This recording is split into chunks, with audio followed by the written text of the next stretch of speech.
Hola, ¿qué tal? Bienvenidos a esta clase de biología médica. El día de hoy estaremos estudiando uno de los virus conocidos en los últimos años por la pandemia del COVID-19 y estaremos hablando del coronavirus.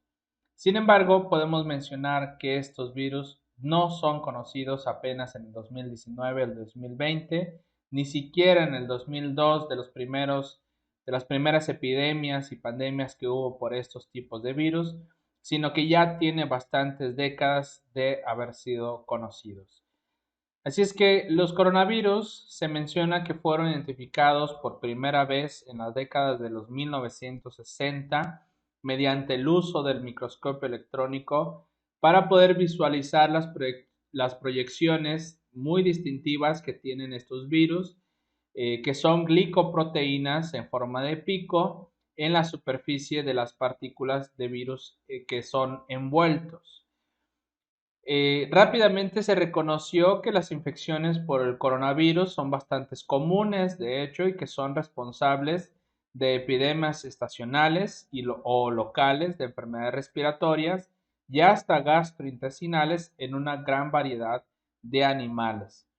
Los coronavirus también se caracterizan por tener el mayor genoma de ARN de sentido positivo y los genes del coronavirus se expresan principalmente mediante un procedimiento complejo, el cual se produce en transcripciones de ARN mensajeros que les llaman que están anidados, cuya regulación rige la progresión del ciclo de replicación. Así es que todo esto estaremos mencionando de manera general y corta acerca de los coronavirus.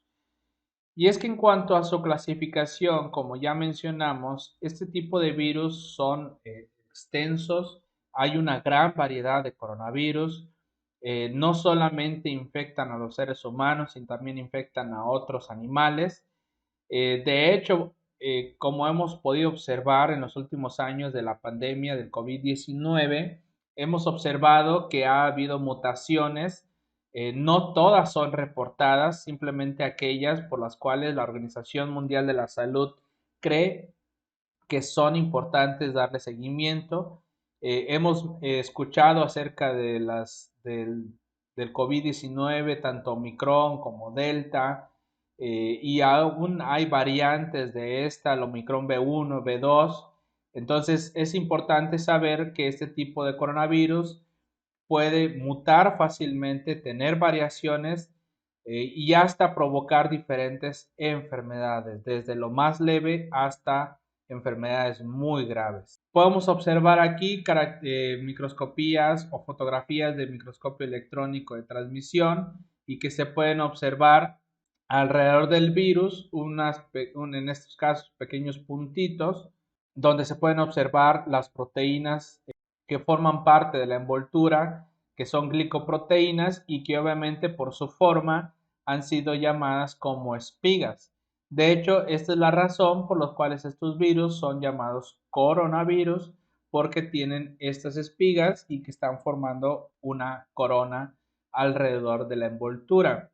Entonces podemos observar los diferentes tipos de proteínas y de estructuras que forman parte de los coronavirus. Este tipo de virus es esférico, pleomórfico, no tiene una estructura específica, puede variar, que puede llegar a medir desde 80 hasta 220 nanómetros.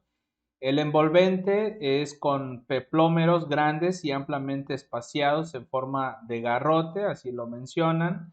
La nucleocápside es tubular con simetría helicoidal. El genoma es lineal, que es uno de los genomas que ya mencionamos más grandes, alrededor de 27 hasta 33 kilobases. Está poliadenilado y obviamente este puede ser sumamente infecciosa, consecuencias no traducidas en cada extremo.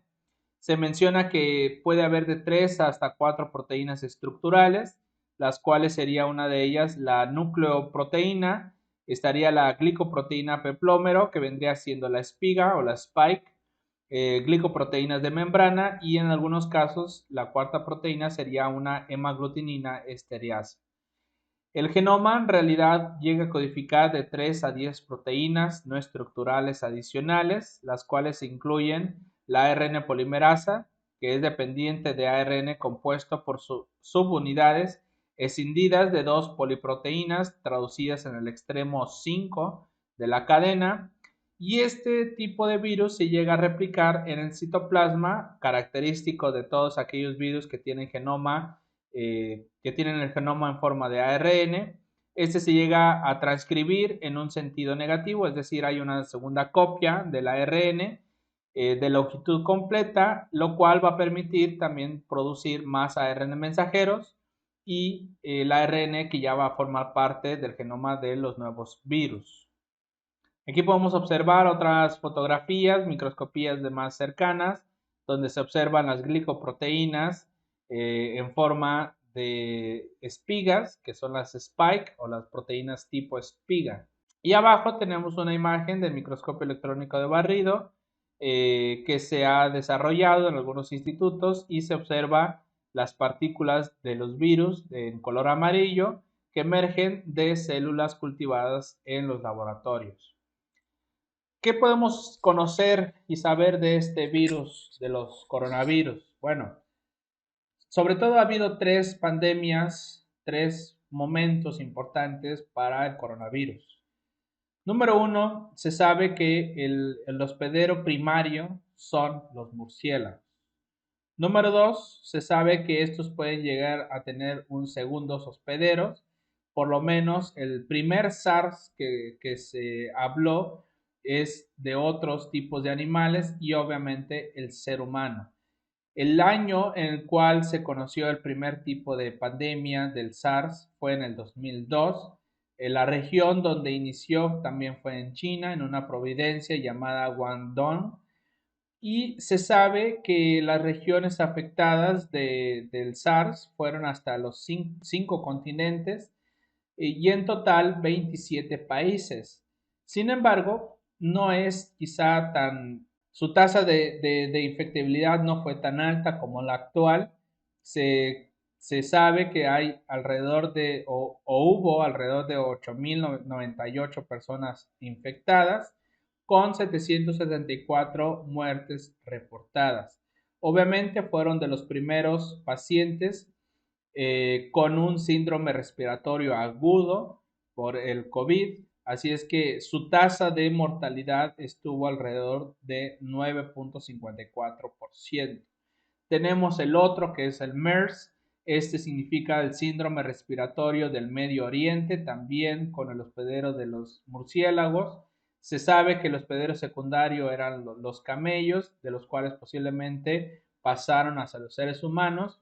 El año en el que inició esta pequeña epidemia o pandemia fue en el 2012, donde en la península de Arabia es donde inició, en el Medio Oriente. Se sabe que solo 2 continentes es hasta donde llegó la infección, sin embargo, hasta 27 países donde se encontraron los pacientes infectados. Sin embargo, la totalidad de pacientes infectados fueron muy baja a comparación del primer SARS, pero lo notorio y el miedo que hubo acerca de esta epidemia es la cantidad de casos o el porcentaje de casos que los pacientes murieron. Entonces, se sabe que el porcentaje de mortalidad fue hasta el 34.4%, nada comparado con el primer SARS ni con el segundo SARS-2 COVID-19. Entonces sabemos que también la fuente o el hospedero primario son los murciélagos del COVID-19. No se sabe en realidad si hay un hospedero secundario, es decir, otros animales. Obviamente los seres humanos seríamos el segundo hospedero. Este fue a finales del 2019 en la ciudad de Wuhan, en China. Se sabe que hasta en los 6 continentes se ha transmitido esta enfermedad en una totalidad de 216 países.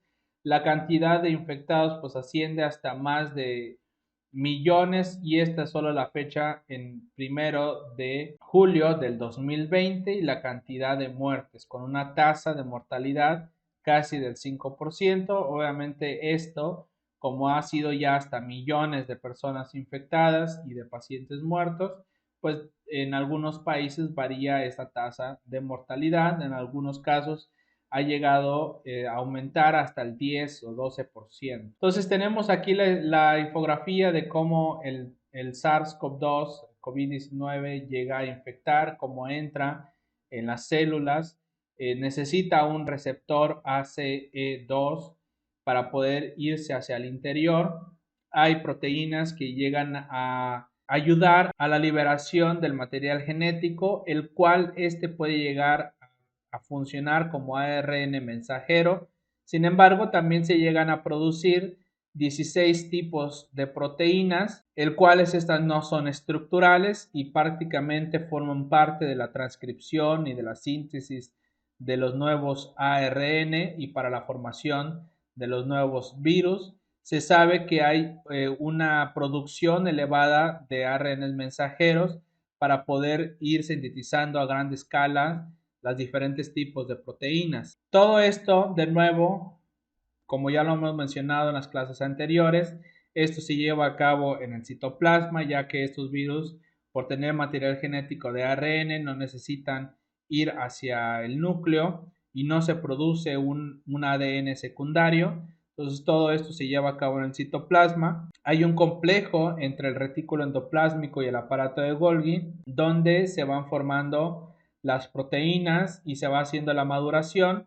Estos son proteínas, virus envueltos, así es que necesitan de que estén dentro de los fagosomas para que después se pueda llevar a cabo la liberación de los coronavirus. Y por último, sabemos que el coronavirus pues ha sido una de las enfermedades que en los últimos años ha sido muy estudiada, que también provocan el SARS. El SARS significa el síndrome respiratorio agudo, y que pues al momento de provocar infección en las células de neumocitos tipo 2, pues estas van a provocar la producción muy elevada de citocinas, lo cuales van a provocar inflamación en diferentes órganos después de ser lanzadas hacia el torrente sanguíneo, el cual pues puede provocar problemas en el hígado, problemas en los riñones, en la sangre. Se sabe que obviamente por ser de los lugares donde infectan específicamente, problemas en los pulmones, y se sabe que hasta problemas cardíacos. Así es que muchas gracias por su atención. Nos vemos en los próximos videos.